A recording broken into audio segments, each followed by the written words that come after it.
Fala galera, dessa vez a missão é pesada. A gente começa a jornada com David Goggins e o livro Nada Pode Me Ferir. Um passado brutal, uma mente forjada na dor e uma lição clara.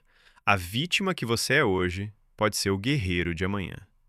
Esse episódio não é sobre motivação, é sobre guerra mental. Se prepara, porque aqui a fraqueza não tem lugar. Cão Pastor 01, desligando. Olá e bem-vindos a mais uma análise aprofundada. Hoje a gente vai dissecar um livro que é quase uma lenda no mundo do desenvolvimento pessoal. Nada Pode Me Ferir, de David Goggins. Um livro bem intenso. Muito. Para quem não conhece, o Goggins é um cara que carrega o apelido de o homem mais resistente do planeta. Ex-Navy SEAL, ultramaratonista, recordista mundial, a lista é enorme. Sim. Mas o que choca na história dele não são só as conquistas, sabe? É o ponto de partida. A gente sempre ouve falar da força dele. Mas a pergunta que fica é, o que de fato constrói uma pessoa assim? De onde vem essa mentalidade? Exatamente. E é impossível, simplesmente impossível, entender o Goggins de hoje sem ir na fundação, na matéria-prima que formou ele. Por isso, a nossa missão aqui vai ser fazer uma análise cirúrgica do primeiro capítulo. O título já diz tudo. Eu tinha tudo para virar estatística. Um título bem pesado. E tem um ponto fundamental sobre a estrutura do livro. Ele não é só uma biografia para você ler e se inspirar. O Goggins construiu como um manual, sabe? No final de cada capítulo, ele propõe desafios práticos. Ele transforma a própria tragédia num método. Interessante. E no fim da nossa conversa, a gente vai detalhar o primeiro e talvez o mais importante desses desafios. A história começa de um jeito quase, cinematográfico. A gente está em Williamsville, Nova York, 1981.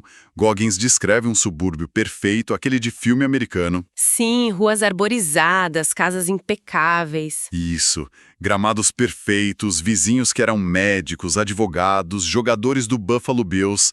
A imagem exata do sonho americano. E tem aquele detalhe que é de uma ironia bizarra, né? O endereço deles era na Paradise Road, a Rua do Paraíso. Exato. Mas o que me impressiona não é só a mentira.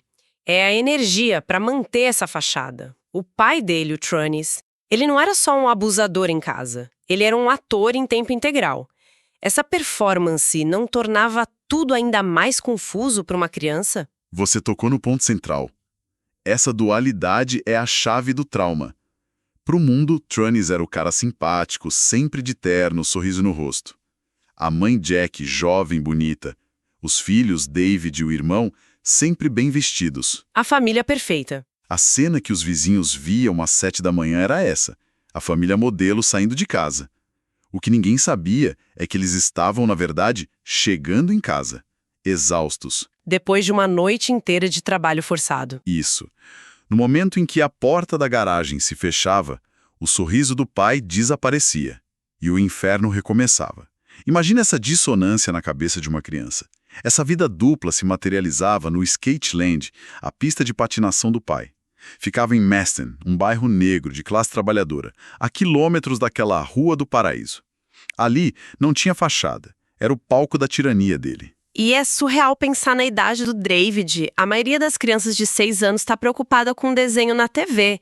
Ele estava preocupado em não apanhar por causa de um par de patins. A infância dele simplesmente não existiu. Não existiu. As tarefas dele eram absurdas. Ele tinha que limpar centenas de patins usando um spray desodorante, que ele descreve como uma nuvem tóxica que deixava os olhos dele sempre vermelhos, ardendo. Nossa! Tinha que esfregar o chão com um esfregão industrial que era mais alto que ele. E para trabalhar no balcão, alugando patins, ele precisava subir num banquinho, senão os clientes não viam ele. E o jantar? Improvisado, comido no chão de uma salinha em fogareiros elétricos. E o pior de tudo, era trabalho escravo. Eles não viam um centavo.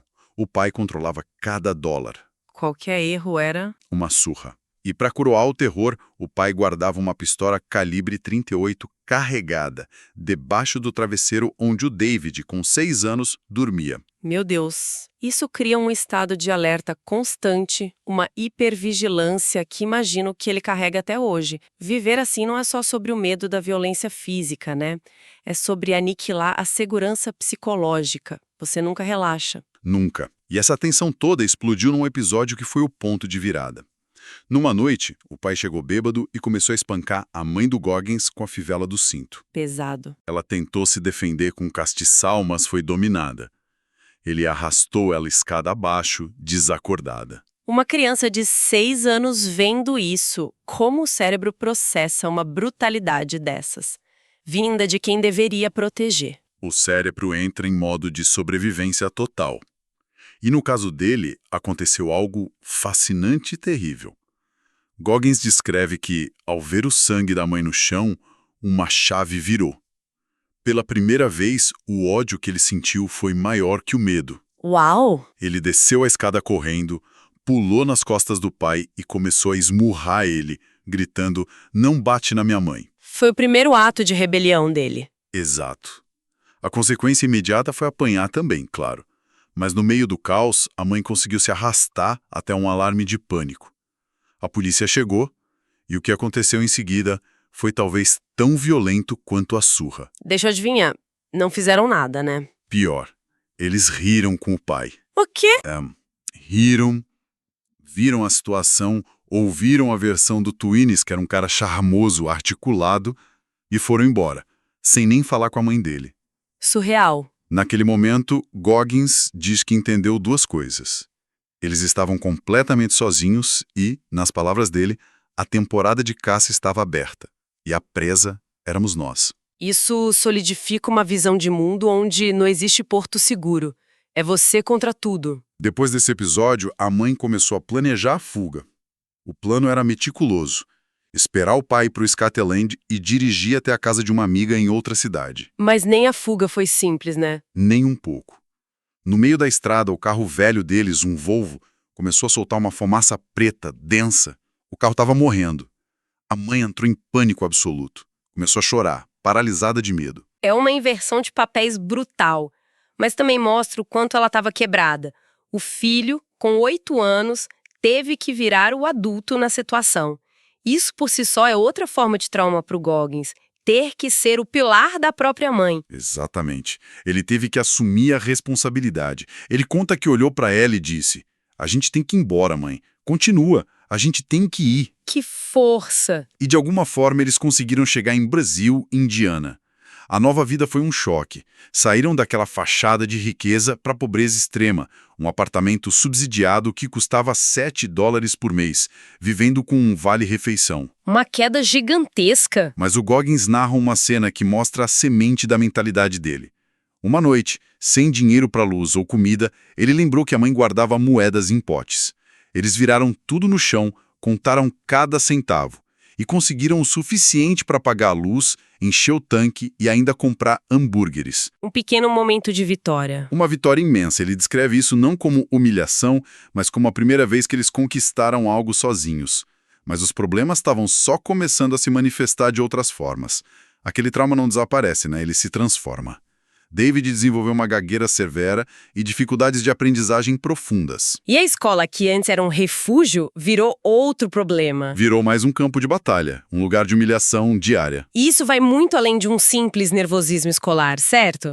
Existe uma conexão direta, estudada, entre o trauma e esses problemas. Totalmente. O que ele descreve são sintomas clássicos do que hoje a gente chama de estresse pós-traumático complexo.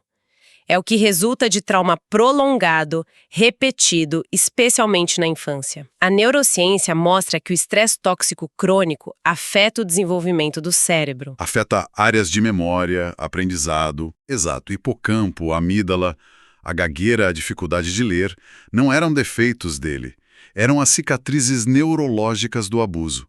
E no meio disso você vê o poder de um mentor. De um lado, a professora que queria desistir dele, rotulá-lo, do outro, a irmã Catherine, que viu o potencial e o ajudou. E mesmo com essa ajuda, ele recorreu à cola para sobreviver na escola. Ele mesmo admite que pegou o caminho de menor resistência. Sim, mas é importante analisar isso como uma estratégia de sobrevivência. Quando você está se afogando, você se agarra a qualquer coisa que boie. Colar era a boia dele. Faz sentido. O problema, e ele reconhece isso depois, é que ele estava enganando a única pessoa que importava, ele mesmo.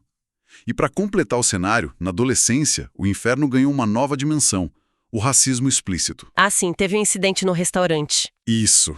E o episódio aterrorizante de encontrar um desenho de um linchamento no caderno dele com a ameaça: "A gente vai te matar, seu crioulo." Nossa, quando você junta tudo, o cenário é devastador. Abuso paterno, pobreza, dificuldades de aprendizagem, gagueira, racismo violento.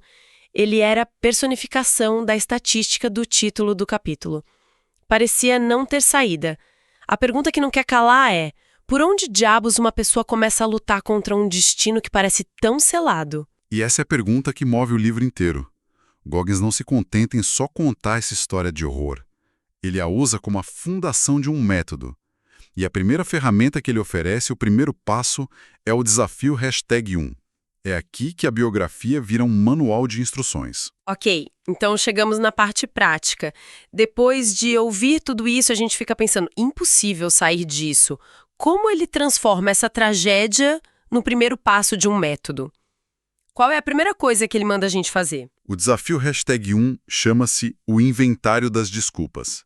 Ou, como ele também chama, o inventário das más cartas. A tarefa é simples na execução, mas brutalmente difícil no lado emocional. Imagino. Consiste em pegar papel e caneta e escrever sem filtro, sem censura, todas as desvantagens, obstáculos e desculpas que a vida te deu. As cartas ruins que você recebeu no baralho da vida, sabe? Tudo. A infância, a falta de dinheiro, os traumas. Tudo. O preconceito que sofreu, suas fraquezas, injustiças, colocar tudo pra fora. O objetivo, então, não é se vitimizar, ficar se lamentando por isso. De forma alguma, é o exato oposto. O objetivo não é sentir pena de si mesmo, mas confrontar a realidade de forma crua, honesta. E o interessante do ponto de vista psicológico é que essa prática quebra o ciclo de ruminação. Como assim? Ao escrever, você externaliza o problema. Você tira ele da sua cabeça, onde ele é um monstro abstrato, e o transforma numa lista de fatos no papel. É o primeiro passo para dissociar a sua identidade dos seus traumas. Você não é o seu passado. Você é a pessoa que teve aquele passado. Entendi. É assumir o controle da narrativa. Perfeito. Goggins argumenta que só depois de olhar para todas as suas desculpas de frente, você pode dizer: ok, esse é o meu ponto de partida. E agora, o que eu vou fazer a respeito? É um ato de assumir responsabilidade total. Isso nos leva a uma reflexão final, que é o coração da filosofia Goggins. Ele nos força a encarar o que nos prende. Que desculpas, que circunstâncias do passado, que más cartas ainda estão controlando o nosso presente. Fazer um inventário honesto desses obstáculos não é sobre culpar o jogo ou os outros jogadores. É sobre se tornar um jogador que, apesar de ter recebido uma mão terrível, olha para aquelas cartas e decide conscientemente que vai encontrar um jeito de vencer mesmo assim. É o primeiro e mais difícil passo